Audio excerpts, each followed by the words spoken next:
guys, how's it going? Just stopped real quick, had a second, so I thought I'd make a little quick video, kind of what's going on. I was going to take y'all out to one of my job sites, but it's nasty and windy outside. I don't know if y'all can see. So I didn't really want to go out there today.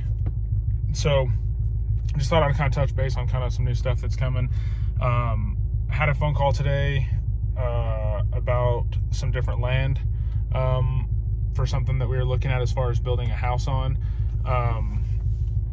Got some good news on that, so hopefully that's coming up here in the future. And if that is a route that we end up going, we sell our house and we end up buying land and building, I'll be contracting it out myself. So that'll be kind of a cool process to follow along with on kind of, you know, how basically what the contractors do, what the GCs do, general contractors, and how they're able to charge you that, you know, 15, 20, 30%, whatever it is in your state that they normally charge, and kind of what they deal with. So pretty much, I mean, what they're doing is just pointing fingers, telling people to do different things, and just kind of takes the headache out of your hands.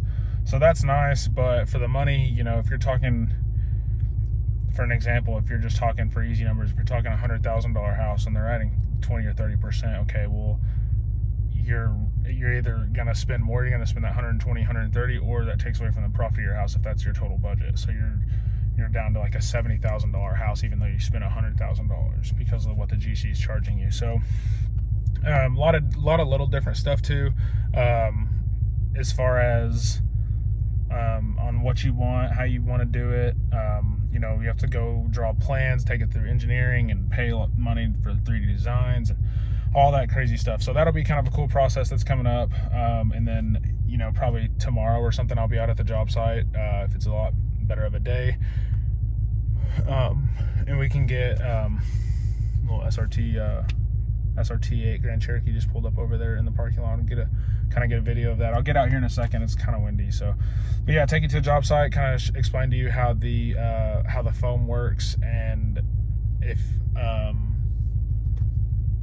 you know, just kind of watching how we do it and how Lorenzo does it. Lorenzo's my sprayer. I'm gonna kind of see.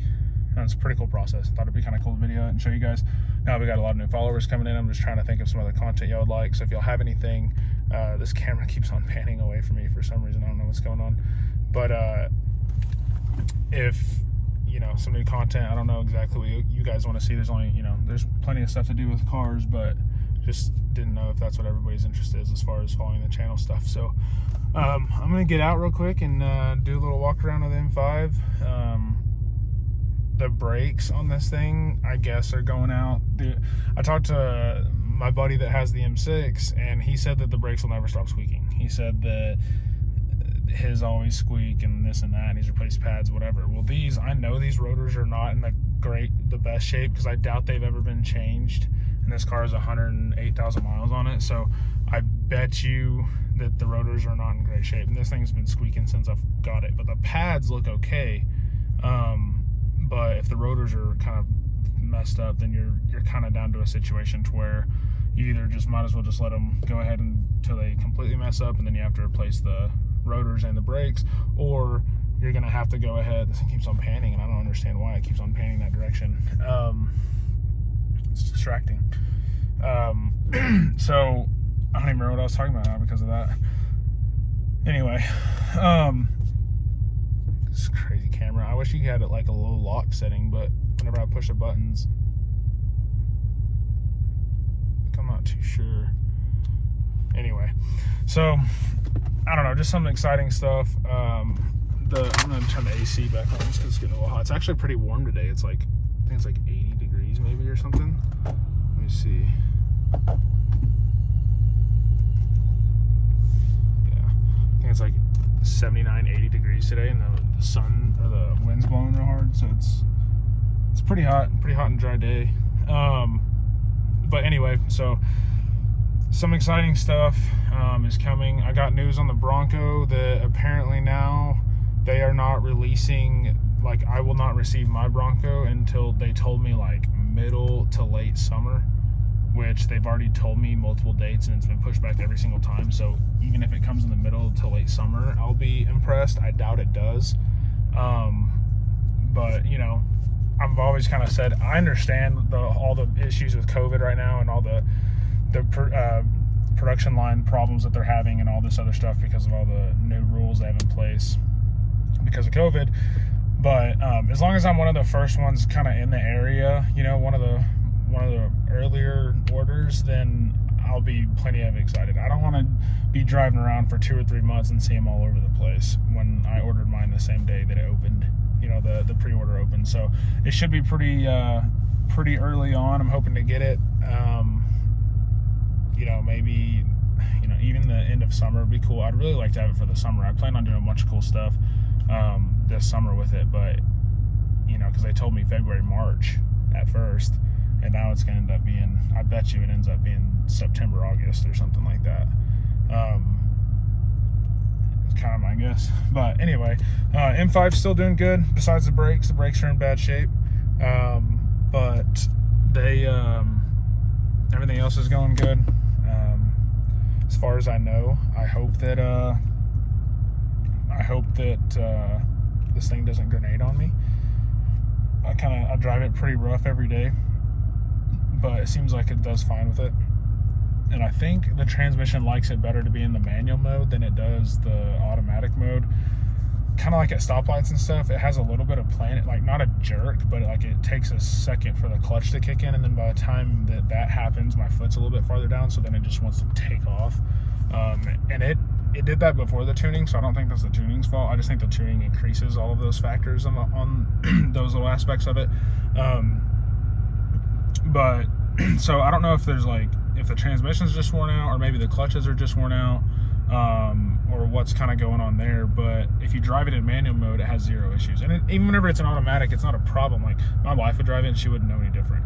But with me, I'm extremely like picky, and like I notice little things like that, so it frustrates me until, you know, they're fixed or I understand what's going on or whatever. So I'm always kind of thinking about that. But other than that, the car's great. I'm gonna probably can't make up my mind on the M5 stuff. If you saw the last video, I talked about kind of where I want to go with this car, and I kind of want to make more power, but I really don't want to spend more money on this car just because it does have the high miles, and if I'm going to dump money, it's not going to cost me any more money for the mods for a new one than it would to put on this old one. And one or kind of two different things with that. I could spend the money on this car and do that, praying that the motor and the transmission are healthy. And then once I kind of get ready for a new one, I can just switch all my parts over onto the new one, but that's just kind of a pain. And I feel like whenever I do the new one, I'm going to do a different setup completely, just because the more I've read about it. Now, I bought this car with most of the stuff on it, so I didn't really have a whole lot of options. Like, I'm not going to change out the exhaust whenever it's a $3,000 or a $2,000 exhaust. Like, I feel like, why spend, you know, even $1,000 or whatever on new exhaust system whenever these were more expensive. And yeah, they don't sound the best. Like, I may do a muffler delete and then sell those, but I don't think I'm going to spend money on another exhaust. So I may just straight pipe it for the axle backs. It's like, but little stuff like that. The Dynon intakes are super cool, but I would not spend money on it. Like, I got the oil change yesterday, and everybody was drooling all over because it's all carbon, and everybody was, you know, they knew it was an expensive kind of intake setup, and that's cool about it, but I don't hear like any turbo noise whatsoever. The performance, I don't think it does anything at all. Now again, this thing has like a lot of miles on it, so maybe I really do think that this is probably like 10% down on power from my buddy's M6, which has the same drivetrain, just because of that one being that much newer. You know, and this one doesn't seem like it has any problems, but I just feel like whenever I was racing him, whenever I was in my vet felt way faster than this car, like way faster, and he was keeping up with me in his M6, which technically weighs more than this M5 does. So this one should be faster than his M6 because we have the same tuning, same drivetrain and everything. This one's lighter. So I don't know. I really want to run the M6 just to see if I'm correct or not, because I really do think that there's something sluggish with this car. I don't know what it is, but it runs fine. I just feel like it should be faster. And if it is as fast, this car does an amazing job at hiding speed. I mean, it's kind of hard because the digital speedometer is, if I can flip this thing around, I'd show y'all, but it's hard to do it. The digital speedometer on this is laggy. Like it'll jump like 5, 6, 7 miles an hour at first. So it's like you really don't know how fast you're going, because I noticed whenever I'm hauling, like, you know, whenever I'm hauling ass and then I let off the gas and I hit the brake real fast and I look down just to kind of see like where I was at speed wise, it didn't even catch up to where I was, and I had already slowed back down. So instead of, it would show 75 and I may have been going like 85, you know, it shows 75 and then maybe the car's going 85, but before the digital speedometer registered to that, I'd already let off the gas and hit the brake, and then it jumps up to like 78 or 80. So then it feels like it's always slower than it really is, even though I know this car is really fast. I mean, I raced a Hellcat the other day whenever it was stock. It didn't even have the tuning on it. I went straight from stock to stage 2, so it didn't even have the tuning on it. And it was just a stock car, or no, it did have the tuning on it, I believe. I can't remember now. I think it did. I think it was stage 1. No, it was stock whenever I ran the Hellcat. Now, the Hellcat was stick, so I know those are slower. But, man, I was keeping right up with the Hellcat, and we were doing, you know, well over 90, 100 miles an hour. So, and then I tuned it, went to stage 1, and then I did see a lot of increases, but it wasn't as much as I thought. I was kind of like, you know, it's fast, but it's not as fast as I thought. And then I took it on a trip down to check on my guys for the job site that they're on, and then I realized, like, I really realized how fast the car was because I was like watching the actual analog speedo, and so I was sitting there just watching it, and I understood how fast the car was. Like after 60, 70 miles an hour, this car just straight up flies, and every time it shifts, it feels like it gets faster. And I don't know if there's like, I'm assuming there's boost by gear on these cars, because you can tell a difference from the punch in second gear and third gear. Third gear feels like it has more boost in it than second gear, and that may be a safety thing, I don't know, but that's something that I've noticed. And so little things like that, and I may go with different tuning. This tuning is awesome, but man, on DME's website, they're like claiming ridiculous numbers for the same stuff that I did to mine. And so if that's the case, it's a lot more expensive, but man, if their numbers are accurate, these things would straight up fly. You know, you're talking like a 700 wheel horsepower, or I think they said 800, or I think it's 760, I think is their stage 2 tuning with downpipes and a tune. Yeah, stock intakes everything, and it's like 760 wheel horsepower or something crazy in these cars. So that would be a lot of fun. And then all you got to do from that point is upgrade the clutches, and then you can add a little bit more. And then once you you know, run out of fueling, then you can just do a methanol kit, get even a little bit more, and it kind of goes that route. And then if you know, you got to go switch to a high pressure fuel pump, and then you can run bigger turbos and get well into the thousands on stock motor, stock transmission, as long as you upgrade the clutches. So that would be a lot of fun, but I don't want to dig into that entire can of worms unless it's in a car that I know I'm going to have for a while, and I honestly have no idea how long I'm going to keep this car. It really depends on you know, for one, for content. Like if I don't get a whole lot of interest in this car, and even though I love it and no one cares to really watch it, well, it doesn't do me any good. I can have a lot of cars that I can do my job in that y'all would find a lot more interesting maybe than an M5. I love this car, and I think this car is extremely undervalued, and I'd really like to like show that to everybody, because this car is an animal. Has, you know, 5 seats technically. I wouldn't really sit in the middle, but 4 adults can sit in here comfortably. I'm 6'3", all the way in the back, have plenty of room. I don't know how well you can even, turning this the wrong way. There you go. I don't even know how well you can like see all the room. I mean, I have plenty of room, and the seat's all the way down, all the way back. So I really do think that this car is undervalued. It's huge, it hauls, and it's really cool. But I was gonna try to get, I don't know if y'all could see. Okay, kind of turn it around so y'all can see there. I don't know. Yeah, right there. Little SRT, SRT8. I say that. The one that we had was the SRT technically, but man, those things are clean. I'd love to have like a that body style. Let me see, maybe easier to see from right there, but love to see that body style, or have that body style of one. I think those would be really fun. I absolutely love the Jeep that we had. Those things not wanting to turn. This thing's super slow. But anyway, so yeah, I mean, this thing, like I said, the digital speedometer, I don't know, until it focuses in. There you go. Digital speedometer right there. You can kind of see it. Takes a minute for it to register. So whenever it takes that long, it's hard to kind of really tell how fast you're going.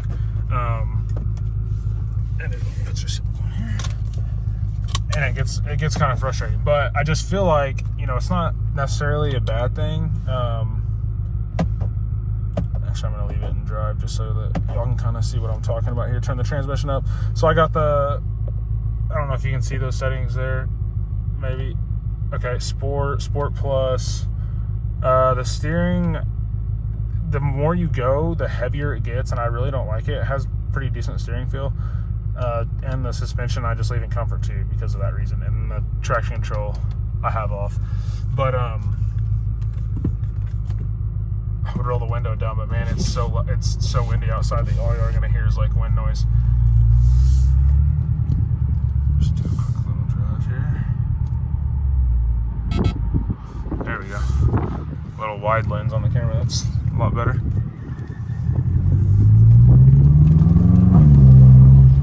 And this car is not very loud at all. Like it, I mean, I know that the turbo is making quieter and all this and that, but man, this car really does not sound like very, I don't know. And it may just be the dynos that are kind of, it may just be the dynos that are kind of quietening it down.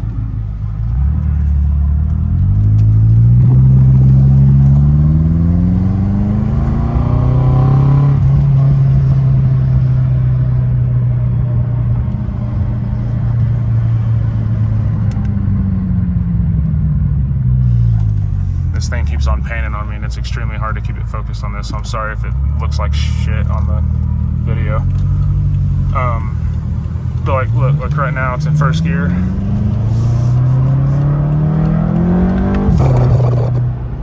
Oh shit.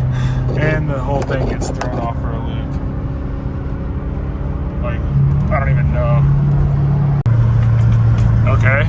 After this thing had like a seizure, I don't even know what happened. I hit a bump and it just flew up in the air. But anyway, I mean, it does like, okay, I'll slow down. Try to hold this as steady as possible. So, okay, you're talking 50 roll.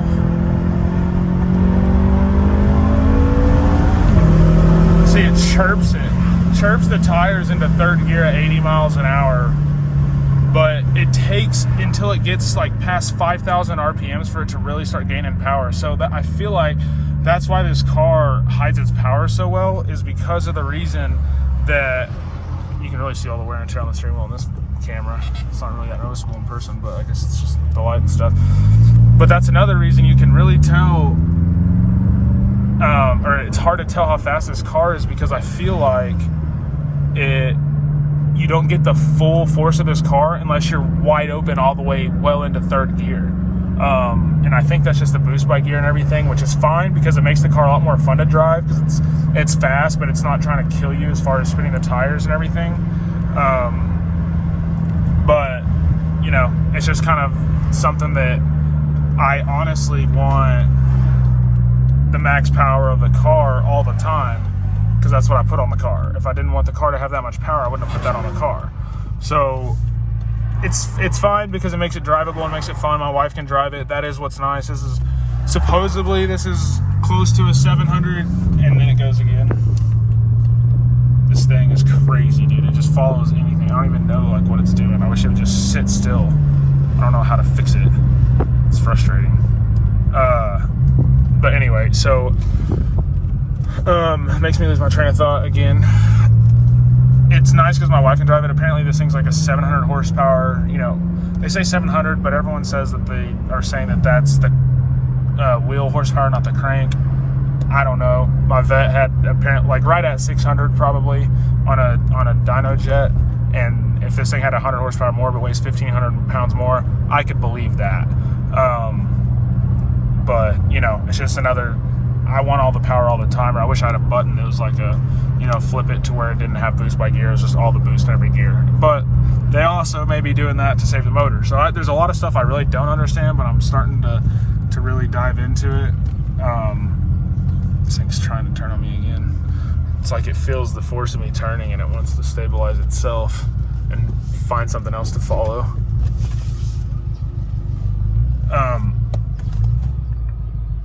But yeah, so that was just kind of quick little videos, not much, little update. I'll have more on the video tomorrow, and we'll actually be out more in the open tomorrow, and I'll do a full throttle pull for you guys, like maybe up to 120 or something, or maybe like a 60 to 130. I have my Dragy that I bought I left it in a dang vet, so I'm hoping to get that back from the guy. I couldn't find it whenever I was looking for it, so honestly I thought it fell out the freaking window whenever I was driving it, but I'm not sure if that's what it did. But anyway, I'll touch base with you guys again tomorrow. We'll kind of dive into more of the stuff. You'll kind of see the spray foam stuff, kind of what I do. We'll do some 60 to 130 pulls in this thing and kind of see where we're at. Maybe even maybe be able to time it. That way we kind of see where this thing stacks up at. So anyway, from now on, see you.